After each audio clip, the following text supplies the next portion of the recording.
ఈ రోజు పవిత్రమైన రోజు, శుభదినం, సుదినం.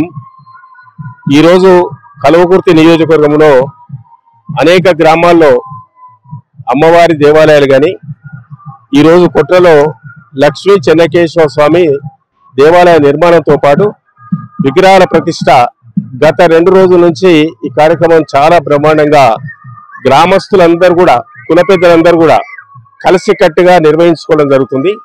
కానీ వీరి ఎరగని రీతిలో ఈ దేవాలయ నిర్మాణం జరిగింది. విగ్రహాలు కూడా చాలా బ్రహ్మాండంగా ఉన్నాయి.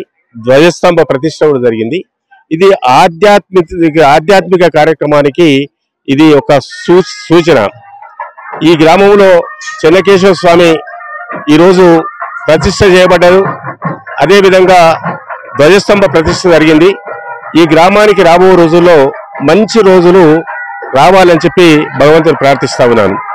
మంచి వర్షాలు కురవాలి, పాడి పంటలతోటి రైతాంగం మొత్తం కూడా సమృద్ధిగా పంటలు పండించుకోవాలి, పిల్లా పాపలతోటి కుటుంబాలు మొత్తం కూడా మంచిగా పోషించుకోవాలి, పిల్లలు చదివించుకోవాలి, అన్ని రంగాల్లో వారు ముందుకు రావాలని చెప్పి నేను లక్ష్మీ చెన్నకేశ్వర స్వామి మరి ప్రార్థిస్తూ, దీనికి ముందుండి నడిపించినటువంటి పెద్దలందరికీ, ఈ కమిటీకి, ఈ దేవాలయ నిర్మాణానికి సహకరించినటువంటి మరి దాతలకు కూడా మనస్ఫూర్తిగా అభినందన తెలియజేస్తా ఉన్నాను.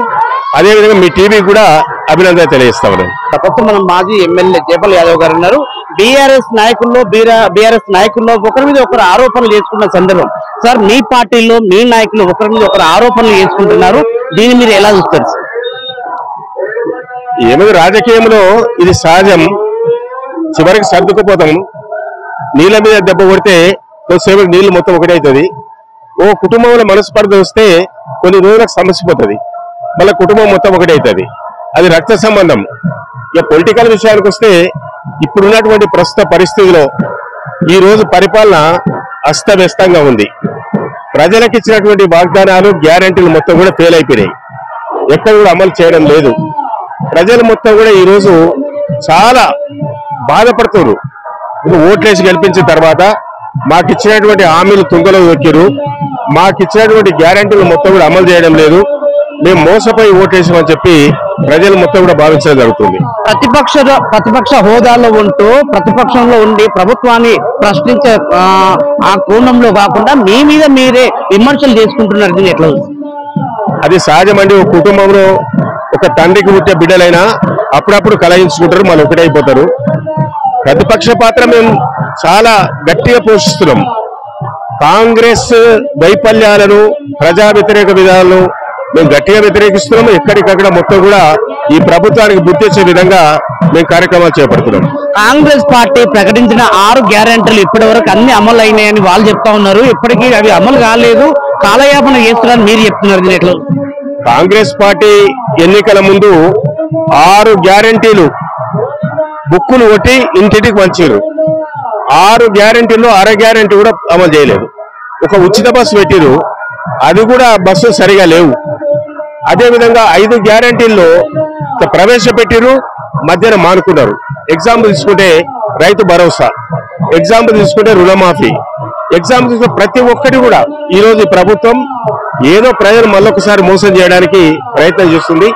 కానీ ప్రజలు చాలా తెలివికల్ల వాళ్ళు, తప్పకుండా సమయం సందర్భం వచ్చినప్పుడు బుద్ధి చెప్పడానికి సిద్ధంగా ఉన్నారు. కల్వకుర్తి నియోజకవర్గంలో దాదాపు 100 కోట్ల అభివృద్ధి పనులు చేసుకుంటూ పోతా ఉన్నాము.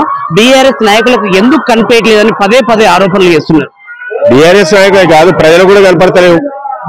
వాళ్ళు మేం చేసిన దానికే శంకుస్థాపన చేస్తారు, మేం చేసిన కొబ్బరికాయలు కొడతారు. ఎగ్జాంపుల్ చూసుకుంటే కల్వకుర్తిలో నేను 100 బెడ్ హాస్పిటల్ ఇచ్చాను. హరీష్ రావు గారు వచ్చి ఫౌండేషన్ చేసిండు, శంకుస్థాపన చేసిండు. మళ్ళీ దానికి అదే మొన్నొచ్చి ఇప్పుడున్నటువంటి హెల్త్ మినిస్టర్ వచ్చి ఫౌండేషన్ చేసిండు. అంటే చేసిన దానికే చేసుకుంటూ పోతారు, కానీ కొత్తగా చేసింది ఏం లేదు. మా హయాంలో 5,000 కోట్ల రూపాయలు అభివృద్ధి చేసినాం. వాళ్ళు 100-200 కోట్లతోటి కల్వకుర్తి మొత్తం కాదు కదా. కల్వకుర్తిలో 500 గ్రామాలు ఉన్నాయి, 7 మండలాలు ఉన్నాయి, 2 మున్సిపాలిటీలు ఉన్నాయి. ఇవన్నీ కావాలంటే ఇవాళ 1,000 కోట్ల రూపాయలు కావాలి. ప్రభుత్వం పూర్తిగా వైఫల్యం చెందింది. ఇప్పటికే ప్రభుత్వం ఏర్పడి 2 సంవత్సరాలు అయినప్పటికీ స్థానిక ఎన్నికల్లోకి ప్రభుత్వం వెళ్ళట్లేదు, దీన్ని ఎట్లా వస్తుంది? స్థానిక ఎన్నికలకు వెళ్ళాలంటే భయపడుతుంది. ప్రజలు వ్యతిరేకంగా ఉన్నారు కాబట్టి ఏ ఎన్నికలు వచ్చినా ప్రజలు ఓడిస్తారని ఒక భయంతో ఉన్నారు. 6 గ్యారెంటీలు అమలు చేయలేదు. 420 పథకాలు అన్నారు. అది 420గా మారిపోయింది. 20 మాసాలైంది, 20 మోసాలైంది. ఆ విధంగా ప్రజలు మోసం చేశారు. కాబట్టి వాళ్ళు పూర్తిగా వైఫల్యం చెందారు. కాంగ్రెస్ పార్టీకి ఈసారే చివరి ప్రభుత్వం.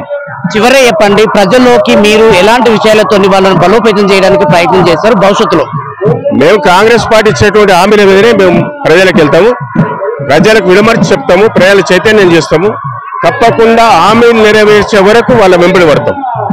సార్, మొత్తానికి ఇదండి మాజీ ఎమ్మెల్యే గారు చెప్పుకొచ్చిన విషయాలన్నీ. కాంగ్రెస్ ప్రభుత్వం కేవలం అబద్ధాలతోనే ఆ పార్టీని నడిపిస్తుంది. అభివృద్ధి కార్యక్రమాలు ఎక్కడ వాళ్ళు వేదిక మీదనే సరిపోతుంది కానీ ఆచరణలో శూన్యం అని ఇక్కడ జయపాల్ యాదవ్ గారు చెప్తున్నారు. ఇదానికి చూస్తున్నానని మీటి న్యూస్ ప్రసాద్ వెల్దండ నుండి.